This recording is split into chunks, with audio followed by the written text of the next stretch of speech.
Digital देश के पहले chief of defence staff Vipin Rawat का विमान के हादसे में निधन हो गया है।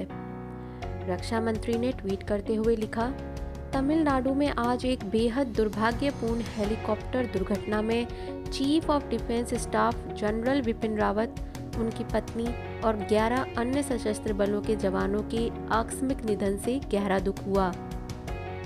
उनका असामयिक निधन हमारे सशस्त्र बलों और देश के लिए एक अपूरणीय क्षति है।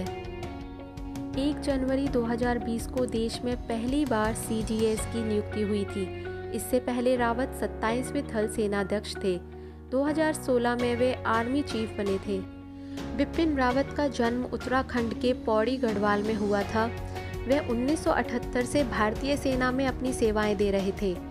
General Vipin Rawat saint Edward school Shimla और राष्ट्रीय रक्षा अकेडमी खड़कसला के पूर्व छात्र हैं। उन्हें दिसंबर 1978 में भारतीय सैन्य अकेडमी देहरादून से 11 गोरखा राइफल्स की 5वीं बटालियन में नियुक्त किया गया था, जहां उन्हें स्वॉर्ड ऑफ ऑनर से सम्मानित किया गया था।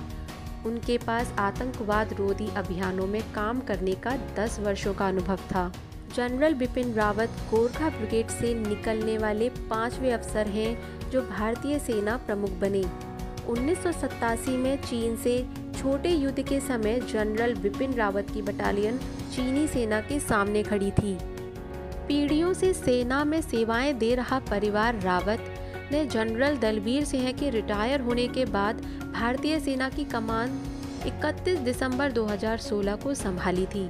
2020 में उन्हें CGS बनाया गया था। रावत का परिवार कई पीढ़ियों से भारतीय सेना में सेवाएं दे रहा है।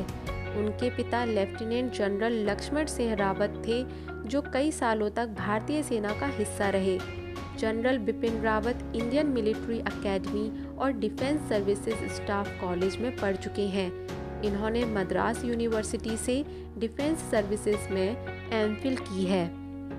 अशांत इलाकों में काम करने का अनुभव। रावत के पास अशांत इलाकों में लंबे समय तक काम करने का अनुभव रहा है। भारतीय सेना में रहते हुए उभरती चुनौतियों से निपटने, नॉर्थ में मिलिट्री फोर्स से पुनर्गठन, पश्चिमी फ्रंट पर लगातार जारी आतंकवाद व प्रॉक्सी वॉर और पूर्वोत्तर में जारी संघर्ष के लिहाज से उन्हें सबसे सही विकल्प माना जाता था। सर्जिकल स्ट्राइक और LAC पर भारत के रुख में भी रावत का बड़ा योगदान था। डिजिटल